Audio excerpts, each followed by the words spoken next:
Part 12 हिम्मत और जिंदगी। इस निबंध के लेखक रामधारी सिंह दिनकर ने इस पाठ में साहस और उत्साह से जीवन जीने की प्रेरणा दी है। साहस का ही दूसरा नाम जिंदगी है। जीवन केवल सुविधाओं का नाम नहीं है। जीवन का वास्तविक आनंद संकट का सामना करने में है।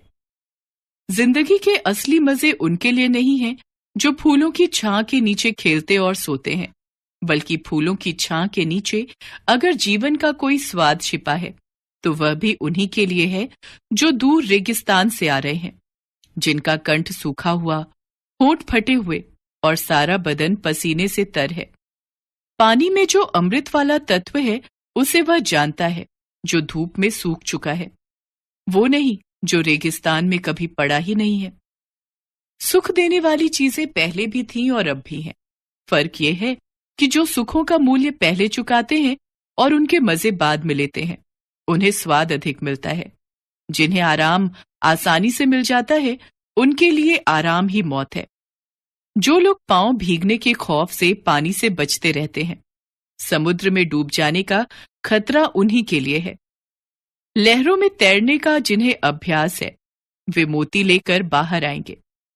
चांदनी की ताजगी और शीतलता का आनंद वही मनुष्य लेता है जो दोपहर भर धूप में थक कर लौटा है, जिसके शरीर में अब तिलाई जरूरत महसूस होती है और जिसका मन यह जानकर संतुष्ट है कि दिन भर का समय उसने किसी अच्छे काम में लगाया है।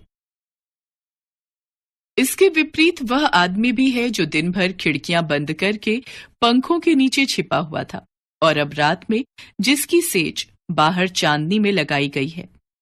भ्रम तो शायद उसे भी होता होगा कि वह चांदनी के मजे ले रहा है, लेकिन सच पूछिए तो वह खुशबूदार फूलों के रस में दिन रात सड़ रहा है। उपवास और संयम ये आत्महत्या के साधन नहीं है। भोजन का असली स्वाद उसी को मिलता है जो कुछ दिन बिना खाए भी रह सकता है। त्यक्तेन भुंजितः, जीवन का भोग त्याग के साथ करो।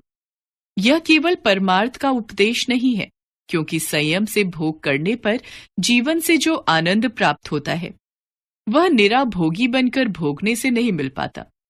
बड़ी चीजें बड़े संकटों में विकास पाती हैं। बड़ी हस्तियां बड़ी मुसीबतों में पलकर दुनिया पर कब्जा करती हैं। अकबर ने 13 साल की उम्र में अपने बाप के दुश्मन को परास्त कर दिया था, और वह भी उस समय जब उसके बाप के पास एक कस्तूरी को छोड़कर और कोई दौलत नहीं थी। महाभारत में देश के प्रायः अधिकांश वीर कौरवों के पक्ष में थे, फिर भी जीत पांडवों की हुई, क्योंकि उन्होंने लाक्षागृह की मुसीबतें झेली थीं। उन्होंने वनवास के जोखिम को पार किया था। विंस्टन चर्चिल ने कहा है कि जिंदगी की सबसे बड़ी सिफत हिम्मत है। आदमी के और सारे गुण उसके हिम्मती होने से ही पैदा होते हैं। जिंदगी की दो सूरतें हैं। एक तो ये कि आदमी बड़े से बड़े मकसद के लिए कोशिश करे, जगमगाती हुई जीत पर पंजा डालने के लिए हाथ बढ़ाए, और अगर असफलताएं कदम कदम पर जोश की रोशनी के साथ अंधियारे का जाल बुन रही हैं, तब भी वह पीछे को पांव ना हटाए। दूसरी सूरत यह है कि उन गरीब आत्माओं का हमजोली बन जाए जो न तो बहुत अधिक सुख पाती हैं और न ही जिन्हें बहुत अधिक दुख पाने का ही संयोग है, क्योंकि ये आत्माएं ऐसी गोधूली में बसती हैं जहां न ही जीत हंसती है और न कभी हार के रोने की आवाज सुनाई पड़ती है। इस गोधूली वाली दुनिया के लोग बंधे हुए घाट का पानी पीते हैं। वे जिंदगी के साथ जुआ नहीं खेल सकते। और कौन कहता है कि पूरी जिंदगी को दांव पर लगा देने में कोई आनंद नहीं है?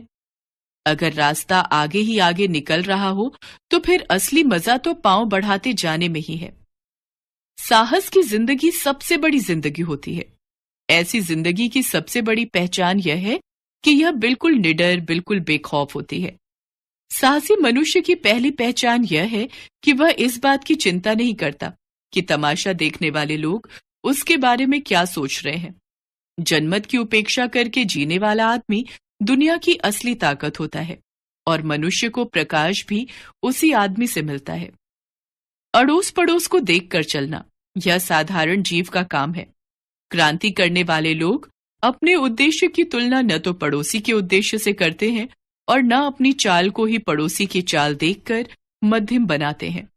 साहसी मनुष्य उन सपनों में भी रस लेता है जिन सपनों के कोई व्यावहारिक अर्थ नहीं है। साहसी मनुष्य सपने उधार नहीं लेता। वह अपने विचारों में रमा हुआ अपनी ही किताब पढ़ता है। झुंड में चलना और झुंड में चरना, यह भैंसों और भेड़ों का काम है। सिंह तो बिल्कुल अकेला होने पर भी मग्न रहता है। अर्नोल्ड बेटिन ने एक जगह लिखा है कि जो आदमी यह महसूस करता है कि किसी महान निश्चय के समय वह साहस से काम नहीं ले सका, जिंदगी की चुनौती को कबूल न कर सका, वह सुखी नहीं हो सकता। बड़े मौके पर साहस नहीं दिखाने वाला आदमी बराबर अपनी आत्मा के भीतर एक आवाज सुनता रहता है, एक ऐसी आवाज जिसे वही सुन सकता है और जिसे वह रोक नहीं सकता। प्रत्येक आवाज उसे बराबर कहती रहती है, तुम साहस नहीं दिखा सके, तुम कायर की तरह भाग खड़े हुए। सांसारिक अर्थ में जिसे हम सुख कहते हैं, उसका न मिलना फिर भी इससे कहीं श्रेष्ठ है कि मरने के समय हम अपनी आत्मा से यह धिक्कार सुने कि तुम में हिम्मत की कमी थी, कि तुम में साहस का अभाव था, कि तुम ठीक वक्त पर जिंदगी से भाग खड़े हुए।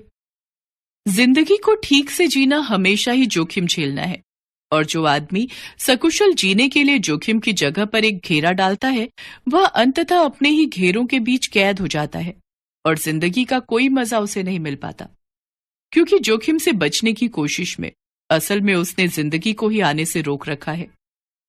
जिंदगी से अंत में हम उतना ही पाते हैं जितनी उसमें पूंजी लगाते हैं। यह पूंजी लगाना जिंदगी के संकटों का सामना करना है, उसके उस पन्ने को उलटकर पढ़ना है जिसके सभी अक्षर फूलों से ही नहीं, कुछ अंगारों से भी लिखे गए हैं।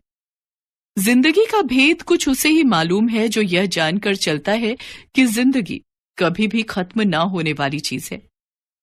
अरे ओ जीवन के साधकों, तुम निचली डाल का फल तोड़कर लौटे जा रहे हो, तो फिर फुनगी पर यह लाल लाल आम किसके वास्ते है? अरे ओ जीवन के साधकों, किनारे की मरी हुई सीपियों से ही तुम्हें संतोष हो जाए तो समुद्र के अंतराल में छिपे मौक्तिक कोश को कौन बाहर लाएगा? दुनिया में जितने भी मजे बिखेरे गए हैं उनमें तुम्हारा भी हिस्सा है। वह चीज भी तुम्हारी हो सकती है जिसे तुम अपनी पहुंच से परे मानकर लौटे जा रहे हो। कामना का आंचल छोटा मत करो, जिंदगी के फूल को दोनों हाथों से दबा कर निचोड़ो। रस की निर्झरी तुम्हारे बहाए भी बह सकती है। रामधारी सिंह दिनकर।